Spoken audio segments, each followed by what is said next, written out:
لیکن سب سے پہلی بات تو یہ ہے کہ آپ دیکھ رہے ہیں کہ ہمارے معاشرے میں جو اس وقت بہت زیادہ اس کی کئی وجوہات ہیں. بلکہ اس ہفتے میں نے کچھ ایکسپرٹس کو بلایا بھی تھا جو یہاں پہ وادی میں جو ہمارے ڈرگ ڈی ایڈکشن سینٹرز چل رہے ہیں 4-5 ہیں وہ، تو سب سے ہم نے بیٹھ کے بات کی. انہوں نے کچھ مشورے دیے ہیں، کچھ انہوں نے آراء دی ہیں. انشاءاللہ ان قریب ہم متحدہ مجلس علماء کا ایک اجلاس بلا رہے ہیں. اماموں، خطیبوں کو، مسجد کمیٹیز، محلہ کمیٹیز کو ہم ایکٹیویٹ کر رہے ہیں. سب سے بڑا مسئلہ اس میں اس وقت یہ ہے کہ جہاں تک کہ منشیات کا معاملہ ہے، اس سے ہمیں دیکھیے ہمیں بیمار کو بھی ایڈریس کرنا ہے اور بیماری کو بھی ایڈریس کرنا ہے. ہمیں بیماری سے نفرت کرنی ہے، نہ کہ بیمار سے. تو یہ ایک بہت بڑا مسئلہ ہے کہ جو سوشل سٹگما ہے کہ بہت سے لوگ ڈرتے ہیں کہ اگر ان کا بچہ یا بچی انوالو ہو گیا ہے تو وہ آگے نہیں آ رہے ہیں، ان کا علاج نہیں کرا رہے ہیں. اس حوالے سے جو سوشل سٹگما کا مسئلہ ہے تو سب سے پہلے ہمیں اس کو ایڈریس کرنا ہے کہ یہ بیمار لوگ ہیں، ان کا ہمیں علاج کرنا ہے. اور اس کے ساتھ ساتھ جو اس میں انوالو ہیں بیچنے میں اور خریدنے میں، ان کے حوالے سے سخت ترین کارروائی ہونی چاہیے. تو انشاءاللہ اس میں ہم کوشش کر رہے ہیں. یہی وجوہات ہے کہ ہم دیکھ رہے ہیں کہ چاہے گھریلو تنازعات ہیں یا اقتصادی معاملات ہیں یا سیاسی رجحانات ہیں، بہت سے کیونکہ کشمیر ایک کانفلکٹ زون رہا ہے پچھلے 30-40 سال سے، اس کے بھی اثرات ہیں. اب دیکھیے اگر ہم نوجوانوں کی بات کریں، دیکھیے آج کا جیسے اب دیکھیں کہ مجھے خوشی ہے کہ نوجوان کوشش کر رہے ہیں کہ اپنے پیروں پہ کھڑا ہوں، خود جو ہے وسائل پیدا کریں اپنے معاش کے لیے، اپنے رزق کے لیے. تو مجھے خوشی ہے کہ اس طرح کے انیشیٹوز لیے جا رہے ہیں کیونکہ حکومت کا حال تو آپ دیکھ ہی رہے ہیں. ان ایمپلائمنٹ دیکھیے کہاں پہنچ گئی ہے کشمیر میں. پچھلے 5 سال کی اگر ہم بات کریں تو شاید اگر اسٹیٹسٹکس میرے غلط نہیں ہیں تو ہندوستان میں تو 6-7% ان ایمپلائمنٹ ریٹ ہے. جموں کشمیر میں اس وقت 24% امپلائمنٹ ریٹ ہو گئی ہے. پچھلے 5 سال سے آپ دیکھ رہے ہیں کہ نوکریاں کہیں نہیں ہیں، جوان کے لیے کوئی کام نہیں ہے، کوئی ان کے لیے انسینٹیو نہیں ہے، اور جو نوکریوں میں ہیں ان کو بھی نکال رہے ہیں، کوئی ریکروٹمنٹس نہیں ہو رہی ہیں. تو آئی تھنک ان سارے معاملات کا ہمیں جائزہ لینا ہے. اقتصادی طور جو ہے وہ ایک بدحال سٹیٹ ہمارا جو ہے وہ دن بدن بن رہا ہے.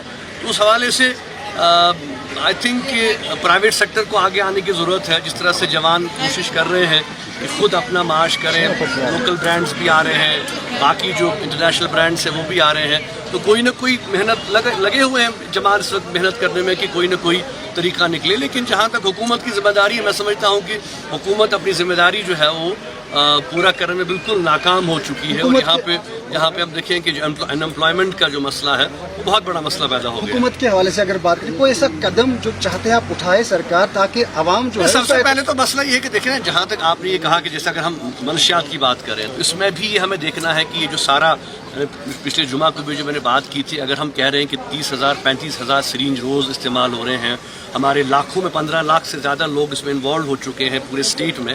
تو یہ جو نیکسس ہے آنے کا، یہ ڈرگز کہاں سے آ رہے ہیں، کیسے یہ پھیل رہے ہیں، ان کے جو سارا سیٹ اپ ہے، یہ اس میں تو گورنمنٹ کو دلچسپی لینی ہے نا کہ یہ دیکھیے آج کے دور میں اگر آپ سوشل میڈیا پہ کوئی ٹویٹ کرتے ہیں یا کوئی پوسٹ کرتے ہیں تو 1 گھنٹے کے اندر آپ کو جو ہے انویسٹیگیٹو ایجنسیز جو ہے وہ آپ کو مارک کر لیتی ہیں.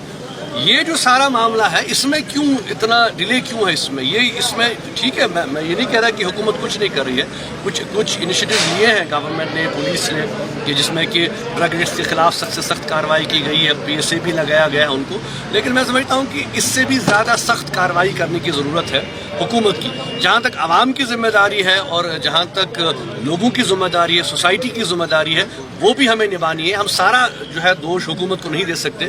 والدین کی بہت بڑی ذمہ داری ہے، انہیں دیکھنا ہے کہ ان کے بچے کہاں اٹھ رہے ہیں، کہاں بیٹھ رہے ہیں، ان کے جو عزیز و اقارب جو ہیں وہ کس ماحول میں ہیں. کیونکہ دیکھیے یہ جو ہم دیکھ رہے ہیں، خاص کر جو نوجوان طبقہ ہمارا ٹارگٹ ہو رہا ہے اس منشیات کی وبا میں، اس کو روکنے کے لیے سب سے اہم کردار جو ہے وہ فیملیز کا ہے. اور فیملیز کو دیکھنا ہے کیونکہ ماں باپ آج مادی دور ہے. آج آپ بچہ اسکول کالج جاتا ہے یا اسکول جاتا ہے، آج وقت نہیں ہے ماں باپ کے پاس. تو آئی تھنک تھوڑا سا ماں باپ کو، فیملی کو یہ دیکھنا ہے کہ ان کو اپنے بچوں کی ڈے ٹو ڈے ایکٹیویٹیز میں انٹرسٹ لینا ہے. دیکھیے خالی تعلیم کا مسئلہ نہیں ہے، تعلیم تو ماشاءاللہ یہاں پڑھ رہے ہیں لوگ اور اچھی تعلیم پڑھ رہے ہیں. تعلیم کے ساتھ جب تک آپ تربیت نہیں دیں گے گھروں میں، اور اس میں سمجھتا ہوں کہ دینی تعلیم، اخلاقی تعلیم، سماجی معاملات میں تھوڑا سا ہمیں دلچسپی لینی ہے. اسی لیے میں کہہ رہا ہوں کہ جو ہمارے امام ہیں، مساجد ہیں، الحمدللہ ہمارے پاس ایک بہت بڑا نیٹ ورک ہے مسجدوں کا، دینی تنظیمیں ہیں، سماجی تنظیمیں ہیں، NGOs ہیں، محلہ کمیٹیز ہیں.